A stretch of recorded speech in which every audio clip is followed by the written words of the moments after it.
if you're the person that gets out and actually says hello to that shy person over in the corner, like you're going to probably make somebody's day. So don't be afraid to be the extroverted person. You just have to do it for a few minutes, and then you can go back to then we all go back and hide and sit on our couches, and it's wonderful. Hi, I'm Joe Beal, the founder and CEO of Microcosm Publishing. I'm also the author of A People's Guide to Publishing, which distills what I've learned from selling millions of books over the past 28 years. I'm Ellie Blue, the Vice President of Microcosm. We started this podcast to share what we've learned with newer publishers, so you can learn from our mistakes. Or maybe you just want to learn about the publishing industry. This week, we welcome back, I believe, third time guest to the podcast, Jessie Kwak, author of From Big Idea to Book, From Chaos to Creativity, and From Solo to Supported. Brass tacks, what possessed you to go from solo to supported? Authors, I think writers in general are kind of like solitary creatures, right? We're kind of known as this, we hide in our caves and we don't come out and talk to people. And a lot of us are pretty introverted, and that remains true for most writers that I know. But I also, over the last, let's say since I moved to Portland, like I moved to Portland about 10 or 11 years ago. Before that, I was in Seattle, and I kind of had my own circle of friends from work, but I didn't really have a lot of writer friends. And then I moved to Portland, and I was like, I need to meet people, and I need to meet writers, and kind of one person at a time, I started collecting this amazing community of people. And I mean, Portland's a great town for that, but I realized like there are writers everywhere, and there's, online, the online exists. And I kept meeting people that were like, oh my gosh, I don't know any other writers. And I'm like, but you're here in this town where like literally every other human is apparently a writer. Like, come on, come into this community, like join us. And so I felt the power of this writer community for myself, and also noticed that a lot of people didn't really know how to get themselves out there and access it. So that's where the book came from, was wanting to help people learn how to build their own communities. And you're also you create communities as well. Like we had the pleasure of attending your author alchemy conference. Was that last year? Was that this year? That was this year. Oh, this year, yeah. Tell us about that. We tried to do it last year, but we both got COVID. Yeah. Wow, wow. COVID has taken so much, but the community can't be beat. Yeah, tell us about that and how that came to pass and what that has to do with building community. Yeah, so I went above and beyond for my little introverted self and organized a writing conference 2 years in a row. And it was really aimed at like talking about the business and marketing and that sort of side of writing. Because there's some really great conferences and organizations that talk about craft and talk about more maybe the traditional route publishing of, finding an agent and things like that. And I wanted to get together a group of people that were like, let's talk about how to run Facebook ads and how to, just create covers that convert and things like that, use marketing language that maybe not everybody wants to use when they're talking about their precious books. And so that was the kind of the impetus behind the Author Alchemy Summit, which was wonderful to do. And since it was just me, it was also very burnout inducing. So we'll see where it goes from here. But the 2 years, so if anyone's listening to this and they're like, I want to come next year, sorry, but but we'll have something. I feel like it's like having kids. People always forget maybe how hard it is to have a newborn, and then they're like a few years later, they're like, let's do it again. Yeah, I feel like event organizing is maybe a little similar. You just remember the good parts after a while. And I mean, the first year was so hard, but the second year I was like, there kind of was like no reason to have gone through all of the trials and tribulations of learning how to do it and not get to coast a little bit in the second year. Like, I spent basically an entire month's worth of my working time on this project, like trying to find a venue, right? The first time around. And the second time around, I was like, great, can we do it this weekend next year? Awesome. Here's a check for a deposit, right? So I was like, all of these things that I was like, I just want to be able to do it on slightly easier mode. So I'm glad I did it twice. Cool. And so, yeah, I guess like the two things seem kind of hand in hand. So, I mean, and obviously like this is a personal thing for you. Like you too are an author in isolation in a city full of writers, as you point out. And yeah, I guess that's the fascinating thing. And so it's like, even with all of the resources and all of the like public institutions and conferences and such, like, I mean, I guess the work is naturally isolating, but like, do you feel like that is a conversation that you're a part of among other writers, or is that something that like you uniquely identified? I mean, there's a lot of different organizations, and I do know some people that are like, they plug into something like one of our big local organizations is the Willamette Writers, and they're fantastic. And I know people that are like, I plugged in there and I found everything that I needed. I kind of straddle several different communities, being an indie writer who is maybe a little bit more focused on like longevity and craft of my career. And obviously I'm hybrid because I'm published with you guys. And so I write fiction, I write nonfiction. And so there's not really a specific organization that met all of my writer needs or my social needs. And I've kind of found that throughout my life, just with everything. Like I've always had, a toe here and a toe here, and met people from all over. So I think one of the things I see is people are like, oh, this organization I didn't quite jive with, and so I don't know, I can't hang out with anybody. And it's like, no, that's like, go to a couple of meetings. If you like them, awesome. If you meet a couple people and then you leave, that's great. Like, keep those people in your orbit. Like, try something else. Maybe something else will be a better fit for you, or maybe it's not, and you'll meet another couple people, and just sort of, creating your own thing instead of changing yourself to fit into an established organization. I think most people probably fall in the cracks of different organizations, and could use with a little bit more encouragement of like, I don't know, you don't have to like run your own conference, but like you can build your own network. I love that. And that kind of like the sort of like, you can put a toe here and toe there, and you don't have to just do one thing or shape yourself to fit one thing, kind of sums up all of your books for us, and maybe also your like career generally. I mean, I think you described From Chaos to Creativity. Your first book with us is basically like, I read all of the self-help time management books so you didn't have to. And you're not like kind of like putting yourself, you're not becoming like a 4-hour work week girly. You're just like, what can I take from all of these different things that work for me, and then teach other people to do that too. And then, yeah, it's with your career, it's really cool. Like, you work in a bunch of different ways, and you're not sort of like dogmatic about any of them, which I appreciate, because it's really easy to be dogmatic about your chosen form of publishing or writing. Can you tell us a little bit about that? Like, what is tell us about your business model, I guess. Yeah, I think, my business model, my day job, quote unquote, it's the job. It's a real job. I make money at it. I'm a freelance writer, and I have been for 12 years now.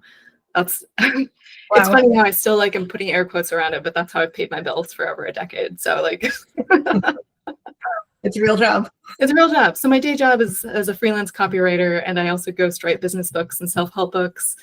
And then I write fiction and I write nonfiction, and I do workshops about storytelling and helping people like tell their own stories. And apparently sometimes I run conferences.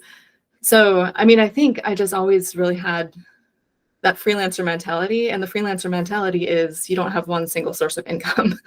And there's no specific path that works for every single freelancer. So you kind of have to be like, all right, I like this. Somebody pays me for this. Great. Let's wander down that path a little bit. So I've always been very much a like, I don't know, let's cobble together what works sort of person, I guess. And I am now realizing that I forgot one of your books. You have written so many books. Well, I've probably forgotten many of your books, but because you have written that many books. But From Dream to Reality is the book that just jumped back to my brain because it is literally about how to make a living as a writer, and in many ways, writing about things like sewage is a lucrative profession because people don't want to. Writers don't picture themselves writing about sewage, perhaps. Mm-hmm. And But like, what's more interesting than sewage? Right. It's like, there's that. Mm-hmm. I mean, it's like for always the most interesting things are the things that are interesting because they're thought to be understood and thus are misunderstood. So, Yeah. but And the things that people get excited about. I mean, not necessarily me, but like if I'm interviewing somebody and they're really excited about their job and their job is like analyzing data for like their learning management program at their university, and I'm like, that sounds like the most boring thing I could possibly imagine. But you're really excited, and you're excited because it's helping like reach students in the back of the classroom who you know, the data says we need an intervention. And so, you know, they're just like, and then we got these kids that are now like, we've got their grades up, and I'm like, wow, you're thrilled, and that's amazing. And so I can be excited. So that's right. yeah, I do a lot of interview based stuff, so it helps me get interested in something that otherwise I'd be like, oof. Right. Yeah. And you've interviewed me for an article that you wrote oh yeah. as Nice. well. And Oh, right, yeah. so I had that experience. It was very positive. And there were, you know, and I was like, okay, this is probably what it's like to have a ghostwriter where they're like extracting information and then like figuring out what the narrative is and like figuring out how to make it like coherent and interesting. We built this software from scratch to solve our own problems starting in 2001. It's not only the reason for our survival, but the reason we've been a Publishers Weekly fastest growing publisher 3 years in a row. Now we want to share it with you. Join Working Lit and get back the agency to understand your publishing business, market and sell your books, and painlessly pay royalties. Working Lit, doing the math for publishers. Visit workinglit.com to give it a try for free. So that's like one of the things that really struck me about From Solo to Supported, the new book, your 1000th book, and is that a lot of it is kind of more about like, I don't want to say like imposter syndrome, but it's kind of about like, you know, it tackles things like social anxiety or like going to an event by yourself or like having a costume or, you know, like things that, you know, you're coming at this from a particular set of experiences and point of view, and or maybe you've just talked to a bunch of people and these are the material like problems that they're having that keeps them from doing this stuff or being part of a community. So it's like, and you know, in 12 years, it's a very long time to be doing anything. But it shows in like your approach to all of your books where you're clearly coming at it from the like, here are the problems I actually had versus the problems I like you would think you would have. Yeah, I mean, I was a nervous wreck the first time that I went like to a networking event because I was a very shy person. I still am, and I have managed to, I don't want to say overcome it, but work with it. I think like I've figured out kind of the hacks that get me into an event and talking to people and actually enjoying myself. And so, yeah, I had a whole chapter basically on like how to socialize. And because you don't want to know how to socialize, this book will tell you how. Because that was something I heard over and over from people who were like, oh my gosh, I want to go, but I'm too nervous, or I would never go to a networking event, or, you know, I go to a conference and then I never meet anybody because I went with my friend and then we hung out the whole time. And so I wanted to kind of give people some more tools for like how to show up and, you know, not like work the room and throw your business card around, but like how to actually show up and make real connections with people. Because it's super fun, actually. Totally. And it's like really charming to go to book events, especially because like booksellers and writers are, you know, there are some gregarious extroverted people, but it's rare. So it really is a lot of like shy introverts trying to talk to each other and like being nervous of each other.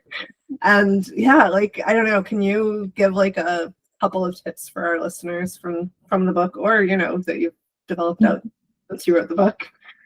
Yeah, I mean, what you just said about like going to a bookish event where everybody's awkward and shy, like my number one tip is that if you can learn just like the basics of making small talk and introducing yourself to people and be the one who walks up to somebody else and says, "Hi, I'm Jessie. Is this your first time at this conference? What do you write?" Like mostly people are going to be so incredibly grateful because they want to talk to somebody and don't know how. So true.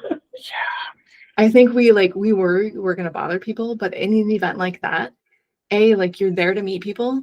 So there's not this like you wouldn't go talk to a random person in a coffee shop who's working, like that would be awkward. But like in an event like that, you're supposed to be talking to people. So that takes away that first barrier of like, ooh, I might be bothering them. No, that is literally why you're both there. And then B, like you're the hero. If you can be the one that's like, I know how to break some ice. Let's do this. That's such good advice. And that person is so essential at every event. Mm-hmm. And can like really make or break the event. Yeah. If there's nobody doing that, everybody has a bad time. And nobody's talking, which is the whole point. I many years ago, I put on conferences, and then when I thought about it, I was like, I never liked going to conferences. And like in many cases, I wouldn't have attended this conference if I wasn't organizing it. But then I would go and then I would have a really good time and I'd be like, I wonder like what, and then I kind of had to slowly realize that it was the reality versus the idea of what that would be like. Mm-hmm. And then thinking about like, oh, okay, no, it's a whirlwind, but it's like actually really pleasant to meet a lot of like hundreds of disparate individuals and and like get their perspective on stuff. And so it seems like a lot of that is, I too never thought of myself as like a social creature, but it was fascinating to sort of like see how that stuff shook out in reality. But so you've been exploring not being a hero recently, but being a villain. Do you want to tell us a bit about that? Yeah, so I like that segue. Good segue. Yeah, so almost a little over 2 years ago, if you're watching the video, I'll lean in, you can see my cool like sparkly black eye. I got an eye injury that we don't need to go into details, but you can Google it. Very Googleable. And so I've been either wearing an eye patch or like kind of a weird prosthetic ever since. And it's one of those, like when you buy a blue car and then everybody's got a blue car and you're just like noticing it everywhere. It was one of those things where all of a sudden in media, I'm just like, oh, eye patch, weird prosthetic. And just started to notice like, okay, you can be a good guy with an eye patch if you're hot, like, and you don't have any other like visible scarring. Like if you have a visible scar, that's not like kind of a small sexy one, but like, I mean, if your face is a little real gnarly and you're wearing an eye patch, definitely a bad guy. If you have a hook instead of a hand. Yeah, if you have a hook instead of a hand, definitely a bad guy. And the prosthetics, the weird prosthetics, I think and maybe people can find more and tell me, but the only one that I've found where like the person is actually still a good guy, apparently in the Marvel movies, Thor loses an eye and gets like a gold eye for a minute, but he's still a good guy. Whereas literally every other, like somebody who's got a weird eye, always a villain. Always a villain. Anybody with a glass eye, like that's mentioned, like even reading back through like children's books, like there's a Roald Dahl, I can't remember which book it is, but like, and she had a glass eye and like she's, the evil aunt or whatever. It's just like, man, everybody.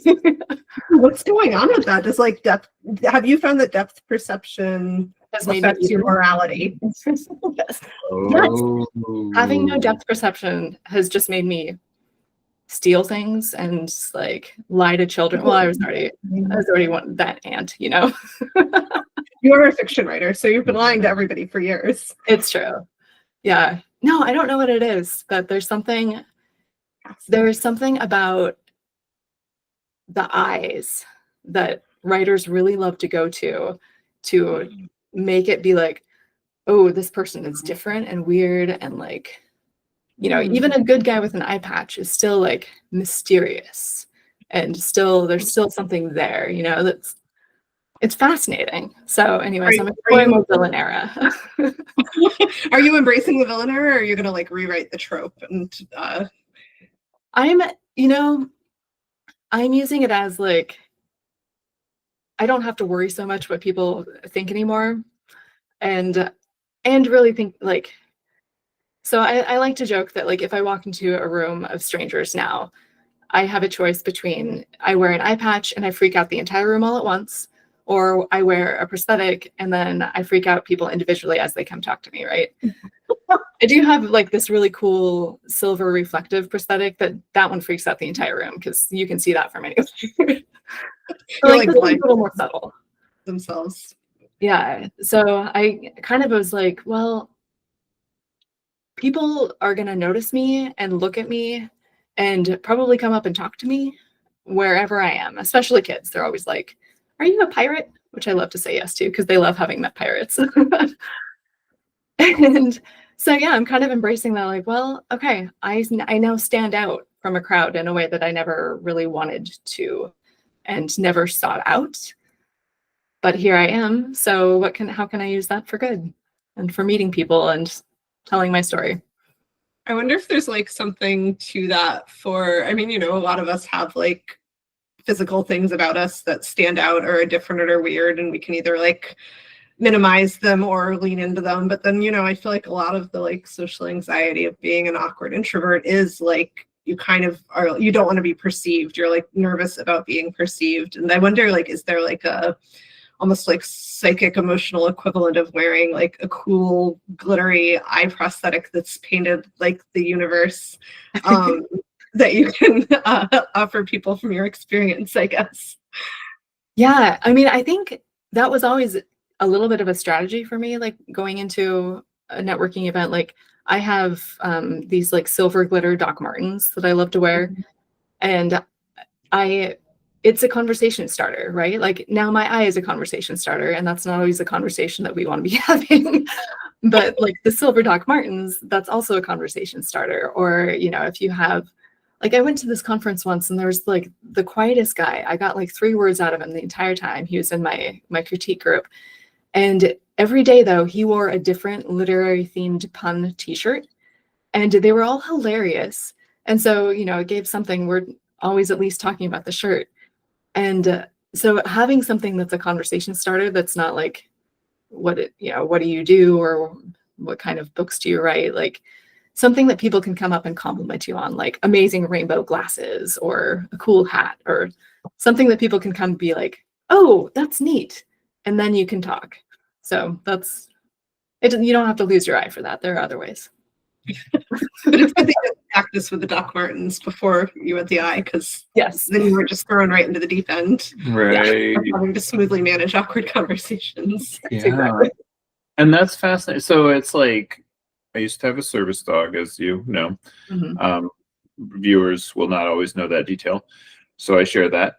And it was one of those things where like I really thought people would respect that and like let it go and be a thing, and then that would just kind of go that way. But the reality is, like, everywhere you go, children flock to you, and like parents demand that you let their children pet the dog in the grocery store, and you're constantly like having to like explain things like animal behavior and incentivized reward behavior and things that like no 5-year-old is really wired to comprehend.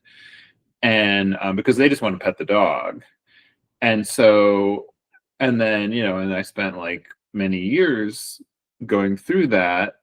And so, you know, and I like respect and recognize that you made this like seemingly fairly, well, maybe difficult, maybe not difficult choice, that you're like, I'm going to lean into this prosthetic rather than, you know, because like you have an opportunity to sort of like attempt to hide or downplay this. And I've known a number of people that have prosthetic eyes, and they have all, I will tell you, gone hard in the other direction, where one of them was like really, really, and this is 30 some years ago, so the technology is not where it is today. The first one I met was like really hung up on the two colors are not perfectly matched, so like you can tell and everybody knows and they're all staring at me. Whereas like you leaned into this. Yeah, and I think I'm partly, the prosthetic wasn't an initial, like I didn't know until a few months in that I would be a candidate to even get a prosthetic. And so I was like, well, I guess I'm eye patch girl now. So I'd already was like, well, that's just, people will see my eye patch for the rest of my life. And so when I did find out that I could get a prosthetic, the surgeon who was telling me about this, she was like, here's the woman in town or there's a couple of people in town, but check out this one woman. And she does these really fun glittery ones and like ones that are like galaxies. And I was like, wow, that's cool. So I looked at her Instagram and it was the first time that I felt like hope.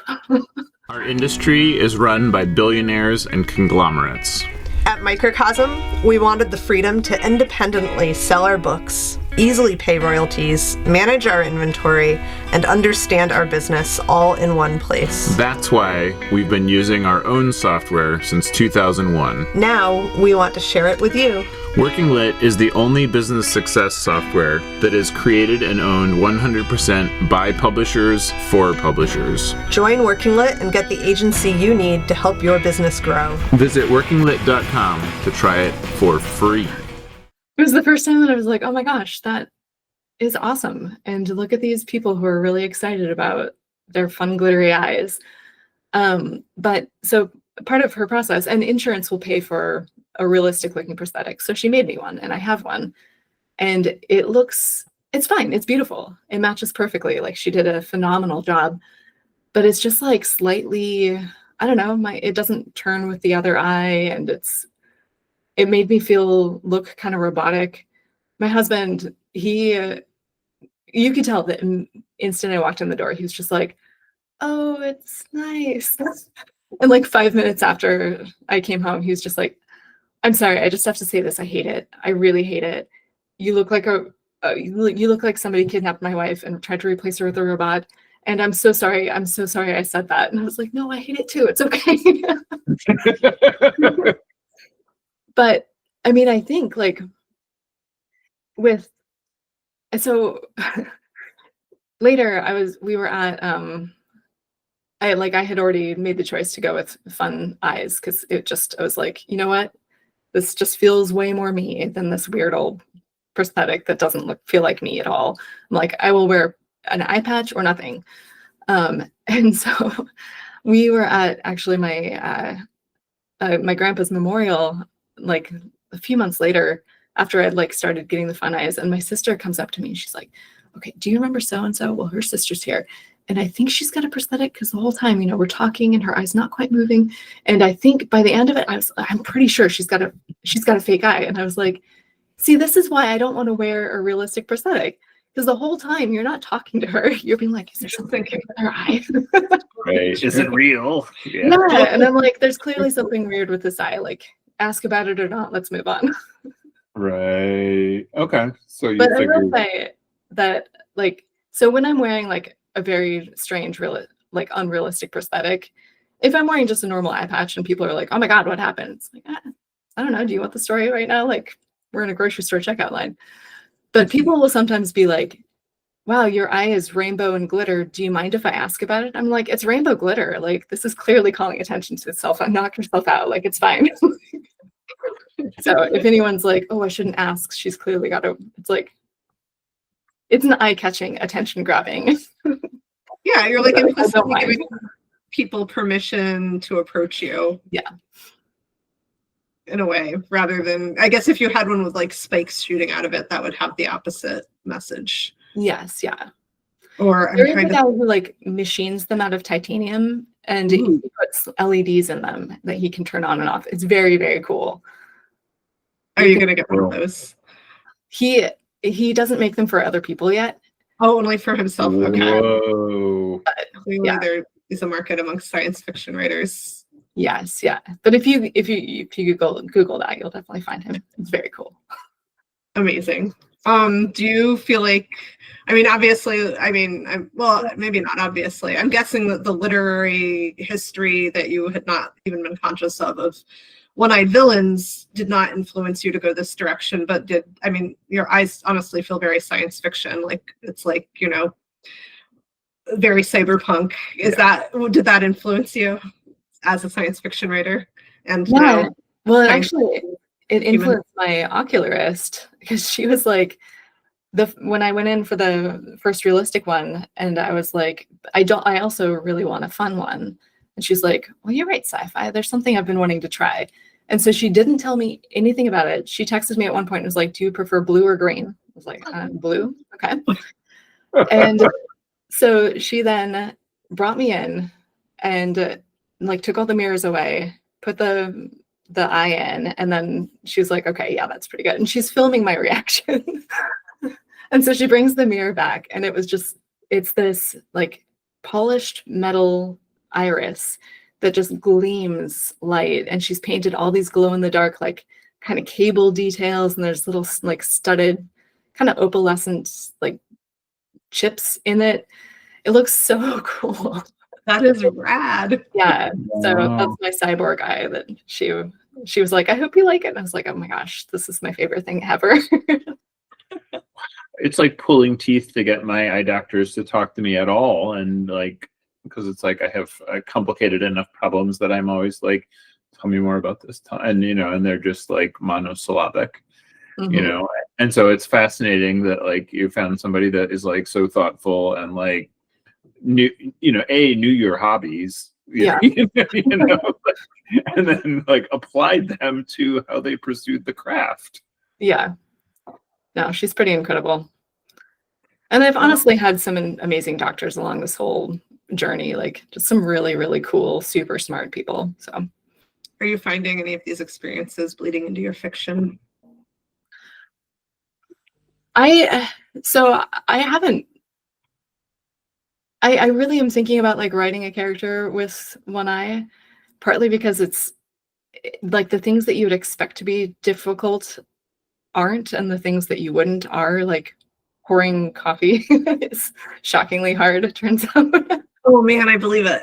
Yeah, that's not what I would have imagined. So there's part of me, like there's a book percolating, and so I think a lot of the experiences that I'm like chalking them up for that book. Nice. Right. Oh, what writing projects are you working on now? What are you excited about? I've written quite a few sci-fi books, and I'm making a pivot to write like straightforward contemporary thrillers that are set in the Pacific Northwest in fact-checkable towns with like police procedures that are fact-checkable, and it's very stressful because before I'd just be like, you can't fact-check this place because it doesn't exist. Ha ha ha. And anytime somebody'd be like, well, that's not how science works in your science fiction, I'm like, then I will delete that paragraph and we'll move on. I don't need to tell you how the rocket ship works. They just got to this place. So they went on a trip. Yeah. Yeah. Exactly. But now you need to like be more of an expert. Oof. Yeah. So what motivated that? I realized that mostly what I read was like contemporary thrillers. And I also had been telling myself that, well, that's not a genre for me. I'll stay in sci-fi. And I started to realize that part of the reason for that was because I knew it would be a challenge, and I guess subconsciously didn't feel like I was up for it. And I was like, I'm up for that challenge. I could do it. So it's fun. I mean, my day job is research stuff. And so I'm like calling the sheriff's office and being like, hey, so if you found a body here, whose jurisdiction is that? And then where does it go? And then what happens next? And people have been very nice. Sounds very adaptable for television, interestingly enough. It's like the kind of thing. Yeah, so I could see, and the challenge and the fun and the, like, what's tantalizing about all that. Yeah. So that's what I'm working on. Do you have any ideas for more nonfiction books by any chance? Oh, am I pitching you right now? It's happened before on this podcast. Yeah. It has. No, nothing off the top of my head. Oh, actually, yes, but not something I would write. I'm actually looking to write like or edit an essay collection of one-eyed people, about basically the idea of of presenting yourself in the world, how people see you, how we see, very punny. Hopefully not too punny. We'll have to have like a quota of how many eye puns per essay, but is there a good book? Is there like a canonical book out there that's like how to be a one-eyed person in the world? Oh, my cousin actually, her neighbor has one eye and lost his eye years ago. And so he had this book that is called, oh no, I can't remember what it's called, but it's like impossible to find. And so he sent me a copy of it. The Art of Seeing. It might be The Art of Seeing. And it's a very, very old book. And so somebody in their church is going through eye loss. And so he was like, can she send that book on to this person? So the book's getting sent around. But I have to tell you, because I was like, well, how did this person lose their eye, right? Like I'm reading in the introduction. The guy was a test pilot in the Navy, I believe. And he was flying along and a duck came through the windshield and shattered the windshield and hit him in the face. And his co-pilot fortunately landed the plane. But like, you didn't even know you had to worry about that. You did not. And also don't, thankfully. Yeah. I've never felt like I've made a better set of life choices in my life. That's so wild. Okay. Yeah. Wow. And if you want yet another story, so like I have both eyes, but I couldn't see out of my left eye from, I don't know, most of my life. And because my corneas are, rather than being this shape, they're this shape. And so they're oblong the wrong way. And so it just couldn't. And I to this day, I can only blink that eye. I can't blink the other eye because my brain is so trained that like I only see out of that eye. And yes, it is absolutely the kind of thing where like the real life complications this raises are never the ones you would think. You know? Right? See, I feel like a zine, a book about that, maybe an update to the old one that with the unmemorable title. I feel like that could be something with a very large audience that is currently probably just Googling. Yeah. Yeah. So. And there you have it. Cool.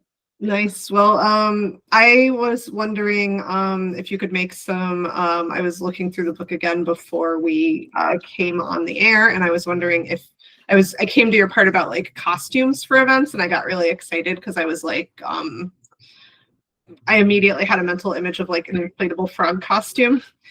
What gave you that vision? You know, I guess I'm like dating this episode. Have you been reading the news again? For 2025 in Portland, Oregon, and inflatable frog costumes are all the rage. They are the correct costume if you're going down to protest at the ice building. But I was hoping that you could leave us with some of your favorite event costumes that you've seen other people have or that you've worn. Yeah, I mean, it kind of depends on it needs to be something that kind of is your personality and your genre, and like just, I guess, kind of creating something that feels like a brand for you. Like for me, the sparkly docks has always been, I've always had some silver docks of some sort. One of my friends, he has grown like this awesome like handlebar mustache. He's a sci-fi writer, and he's got this handlebar mustache and long hair, and always wears this like galaxy print button-up shirt when he goes to events. So like it's not a big thing, except for I guess committing to facial hair is kind of a big thing. But that's kind of become his brand. Another friend is always wearing like a really adorable dress that's like some bookish theme or print. And so literally every event that she shows up, you're like, oh, what's Laura going to be wearing today? Oh my gosh, that's adorable too. So she's just kind of got this closet full of bookish dresses. I mentioned the guy who always has the pun shirts. Yeah. Another friend of mine has a t-shirt that he wears to events that just says shut up and write books.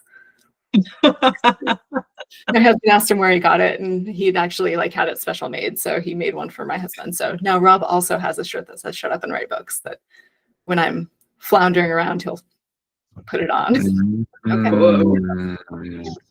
Wow. Yeah. And right, I have a sticker that says shut up and publish on my Brompton, and it is always, it's the most commented upon. Whereas, yeah, I don't know. To me, that just seems normal. That's just life. Yeah. But I think just something that's a little fun. I've got this, I have this really beautiful, like, blue chunky necklace that I used to wear a lot, and that always got comments. The necklace I'm wearing now is this kind of, I don't know if you can really see it, but it's kind of this like glass, sparkly glass thing that always gets comments. So piece of jewelry can be great. Yeah, that's great. Okay. I like that. It takes away the pressure to be like, what shall I wear for this thing? Because you're like, I'll wear the thing I always wear. Right. Right. You're like, I'm a character. I'm a character in your own nonfiction book about how to be a writer. At a convention. Yeah. Thanks for joining us once again. Please send your questions to podcast@microcosmpublishing.com so we can answer them on future episodes. And please give us 5 stars on iTunes and everywhere else that podcasts are reviewed. You can find us on the internet at microcosm.pub. On Twitter at Microcosm. On Facebook at Microcosm Publishing. On Instagram at Microcosm_pub. And here in Portland, Oregon on North Williams Avenue. Thank you so much. Have a wonderful week. Yeah. All good ideas. You can find everything about me at jessiekwak.com. That's JESSIEKWAK. You can find my book at Microcosm's website. Probably there are links in the show notes, I guess.